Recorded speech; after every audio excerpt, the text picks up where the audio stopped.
I'm Kavitha, and currently I'm co-owner of Light Animations. My husband and I run this company where we help employers communicate internally, large organizations communicate internally to their employees. The whole intention is to make communication a lot more simpler, cut through the noise, and engage your employees when you have a change coming through or a message to put across. So we communicate visually. We help them to communicate visually to engage their employees. So the biggest challenge was really, it's really having the health, to hold everything together and to keep running day to day. And I realized soon after having children, my health wasn't very good, and that was the biggest hurdle. That would mean who's going to go out and work, and if my husband goes out to work, who's going to take care of the sick wife and the kids? So that was a challenging point, and through that I become very interested in health related matters, also because I was a yoga teacher too. Yoga was a big part of me when I was back in Malaysia. So my approach to healing, it's not getting a drug or getting medication that will wake me up today but I'm still sick inside. So I'm very big on that. So it's understanding the whole concept of taking care of myself, and loving myself and holistically healing myself actually nourishes my children. I don't really have to, spend. And there was a point where we were financially very restricted, we were financially down, and we can't even afford to bring children for swimming classes or things like that. And coming from an intellectual background, because that's kind of life we have had from childhood, we always think, we have to give this much to children, we have to develop them. But just being at that point where you have no money and you're sick, and then you realize it's I wouldn't say making the best with what you have. I think it's sort of a misunderstanding there. It's just changing your lifestyle totally. It's helped to just live differently. So we have learned to live differently totally. It's like we don't have to develop children by sending them for classes, but just enjoying the moment, going for walks and doing all these things with nature, just collecting autumn leaves or just playing in the sand, and that's it. That's all they really needed. And that was healing for me too, because I was living more in the moment, and I didn't really have to spend money on expensive medication or anything. Just slowing down has helped to build my energy back. Yes, so if it was a turning point, is to realize when things don't go in a way that you're used to living. It's very interesting to look at different ways of living, and things totally change and they go in a different direction totally and take you off somewhere else, and you become a different person and more lively. Well, I grew up in Malaysia in just a middle class income family, and I was the eldest of 3 girls. I went to school in a normal public school, and I just went through a very normal life with any Asian culture, where everything was safe, was given, and very academically driven, because you have to the whole concept was to be successful in life, to have a good life, you have to have academic excellence. So So that's what life was about, you know, studying and getting good grades, and you know, and parents were proud when, you know, parents were proud of your achievements. And so all that went on, you know, you finish primary, finish secondary, you go to university, everything is like a textbook life, and when you graduate you land a good job that pays you well, and then you buy a property, and then it's time to get married, you know.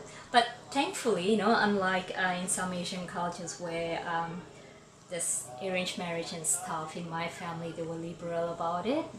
So yeah, so I found Dinesh, who's my husband now, and we clicked really well. And you see, I've never been a person who's who loved Cinderella story kind of life, where I have to get married, have children. It was never in my dreams to have that.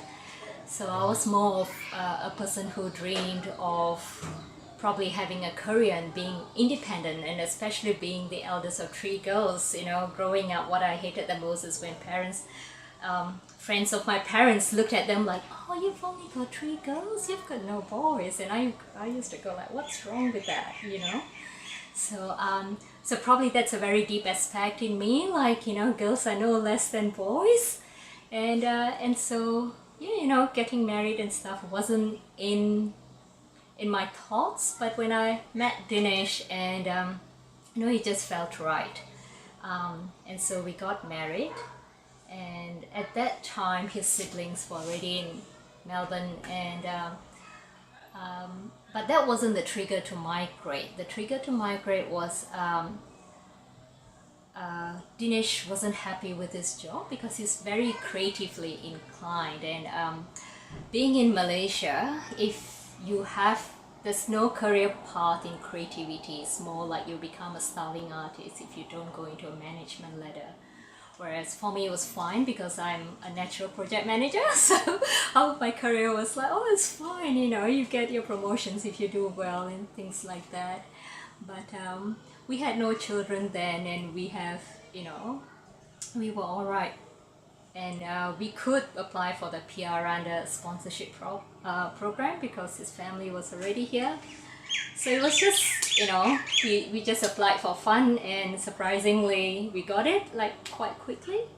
And then, you know, then we just did the next thing, you know, to come here, look for a job, and we got a job within 2 weeks.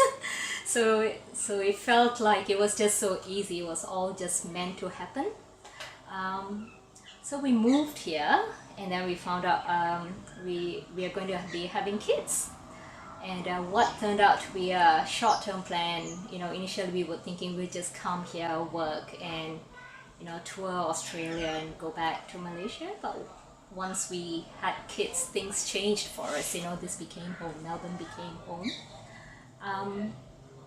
And having kids is probably the biggest changing point in life, more so than the migration, because, you know, just from being two people, you suddenly hold responsibility for two other souls, because we had kids quite close to each other. And then, you know, the whole habits of corporate working doesn't fit in anymore, because, you know, I decided to stay home. That was a decision that when we were expecting our first kid, you know, I wanted to do this properly, you know. It's like, you know, this is new to me and I want to know what this is about. So we decided I would stop working and, you know, enjoy motherhood, and Dinesh will go to work.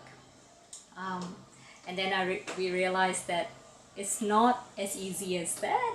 You know, I needed more support at home, and at the same time working and waking up through the night and functioning in the office was a challenge for Dinesh.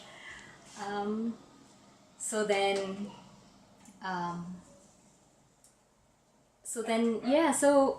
we decided that we'll do something else so we could spend more time with the kids, the both of us at home, and both of us would get to do something as well for a living, you know, to pay our bills. and so using so Dinesh is very creative and he likes to communicate creatively, and whereas my strength is project management, and so we put this together and we thought we could run this business, you know, where we do animation for communication. And of course, like starting a new business is like having another baby, so it was a lot of stress. But yes, you know, we worked things out, and we realized, yes, the best thing we have done, you know, in the long run, you know, it's working out with the flexibility we have with the kids and sharing off the load with taking care of the kids and running the business. I picked up yoga when I was about 24, and from that time I started reading a lot of texts on yoga and such about, and my very first guru was Swami Shivananda, and how he shaped, I was very logical thinker, you know, like very intellectual. I wouldn't even believe in past life, like where's the proof, where's the science behind it? And then I started reading this spiritual texts, and I started seeing, oh, you know, there's something beyond the physicals, there's something beyond what meets the eye, and I had lots of beautiful experiences through that, through yoga and meditation, and you know, getting to know your soul and spirit kind of experiences, and it was very interesting. You know, I'm glad you asked this question, because during the toughest time in our lives, we have had the acquaintances of many saints and souls, you know, saints and sages, that's just lifted our spirits up. And you know, it's just like Mother Mira, the silent saint, who visits Melbourne, I think twice a year. And every time I meet her, you know, we don't even talk. She just, you know, touches me and looks at me in the eye, and then I just go into this silent space that I understand what to do next. So I come out, you know, just being lifted up that much more within me. And then there's the hugging saint, you know, fondly known as Amma. She was just here last week in Melbourne, and so the last 2 times she's been here, we've gone to see her, and just being hugged, you know, it just reminds you that the Divine Mother is supporting you. You know, you're always being held. You are never alone in this journey. You know, there's that beauty, there's that spirit in you that's always holding you. It's just that you forget at times. So she was there, and of course I do meditation and Kriya with Shri Shri. So it's my yoga practices and meditation that's helped me through too.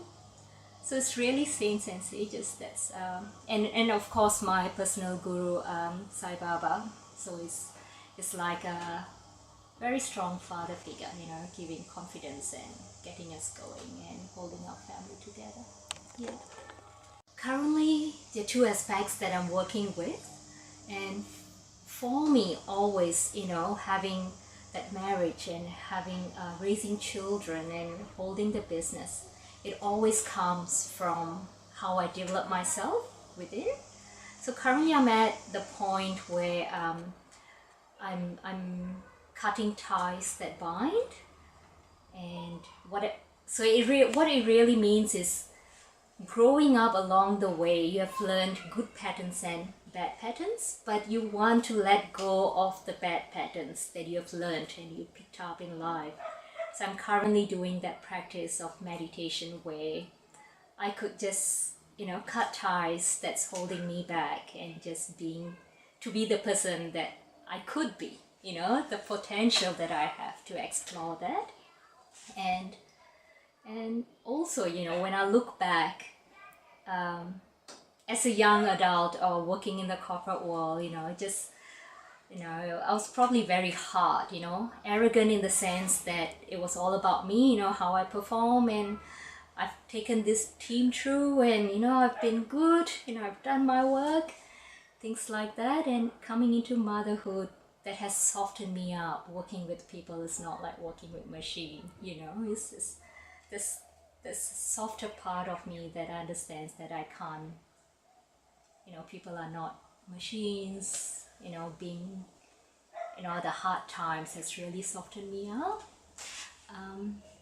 And moving future, you know, forward, what I want to do is not just care for my immediate family, but to care for a community.